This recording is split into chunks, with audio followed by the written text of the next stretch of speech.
Good evening, boys and girls. Hope you're all keeping okay. So, the story I've got for you tonight is called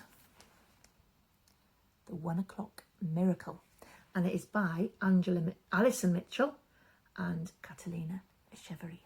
So, let's find out what happened at 1 o'clock.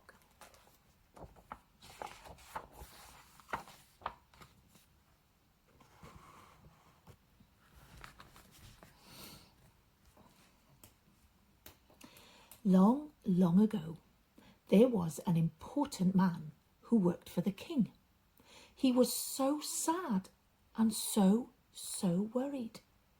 His son was very ill. So ill, he was going to die, and no one could help him.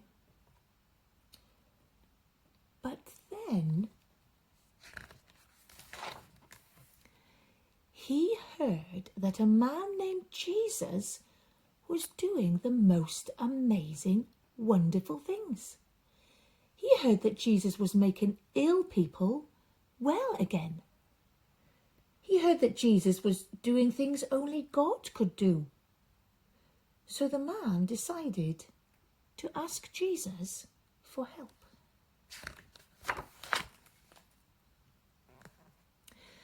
The man and his son lived in Capernaum by the sea.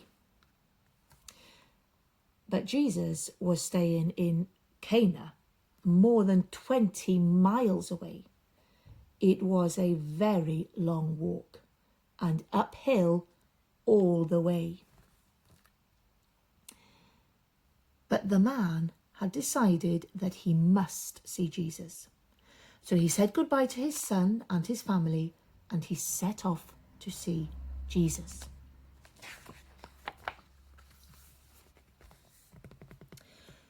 Up the hill he walked and sometimes ran, because he wanted so badly to see Jesus.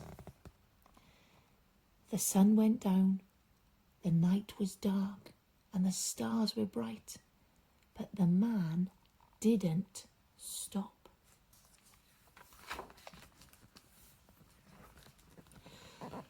Huffing and puffing, he walked and sometimes ran, hurrying to see Jesus. The sun came up, the morning arrived, but there was still a long way to go. Puffing and panting, the man walked and sometimes ran, because he needed to see Jesus. At last, at 1 o'clock in the afternoon, the man reached Cana, the town where Jesus was. He had walked and sometimes run, and now at last he could see Jesus.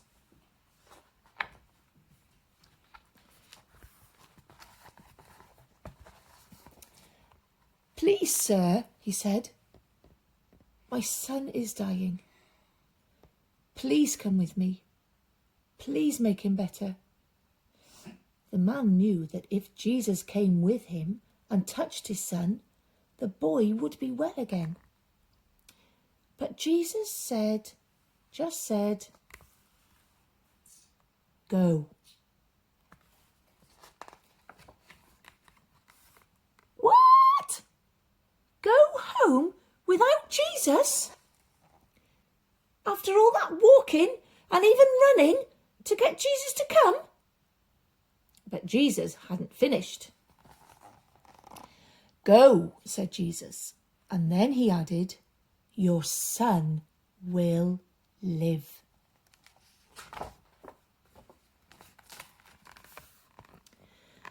The man believed him. Jesus wasn't going to come to the man's home. He wasn't going to touch the boy to make him well. But the man still trusted that what Jesus said was true.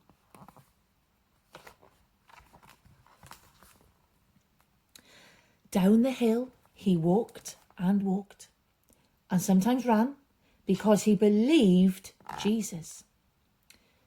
The sun went down. The night was dark, and the moon shone brightly.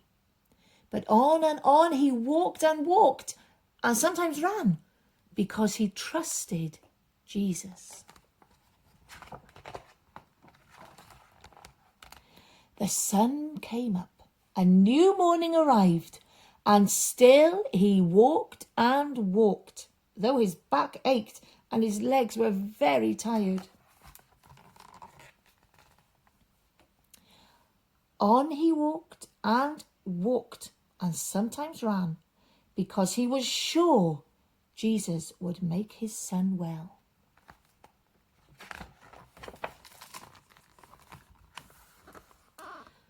Then, far away in the distance, he saw some men. They came closer and closer. They were his own servants. They must have news, he thought. But what would it be? "Sir," they said, "it's your son. He is alive and he is well again." Oh, the man was bursting for joy. "When?" the man asked. "When did he get better?" "Yesterday, at 1:00 in the afternoon." "1:00? 1:00, the men replied. Then the man remembered. It was 1:00 when he saw Jesus. It was 1:00 when Jesus had said his son would live. And it was 1:00 when his son got better.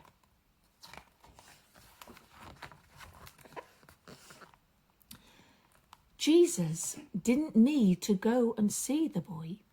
He didn't need to walk and walk. He didn't have to run. Jesus simply spoke. And just like that, the boy was better. Wow. Only Jesus could do that. And do you know why? Because Jesus is God's son. Happy and smiling, the man walked home, and sometimes he ran to see his family again. Then he told his son and his family about Jesus and how Jesus could do things only God could do. And they all believed in Jesus, God's son, too. And now that the man's son was well, what could he do? He could smile and he could laugh, he could walk and he could run, and all because of Jesus.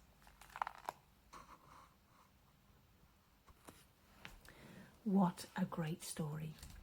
Well, that story was written by Jesus' friend called John, and it's written in the Bible, in the New Testament, in the book of John.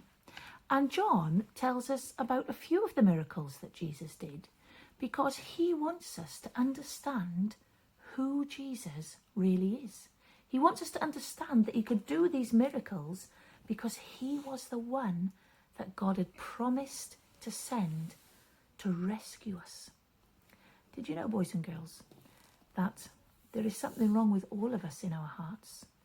We might not have the same sickness that that little boy had in the story, but we do all have a sickness in our hearts because we don't love God the way we should. And then we do things that aren't very nice to our mums and dads and our friends. And we have thoughts and things that we shouldn't think, and we do things we shouldn't do.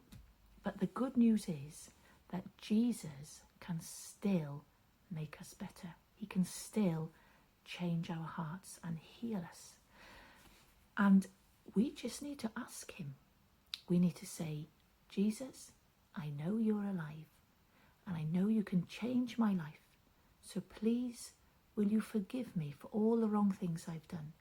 Thank you that you died on the cross and you died instead of me. Please come and live in my life and make me whole again. And he will. So Good night, boys and girls, and I'll see you in a few days' time.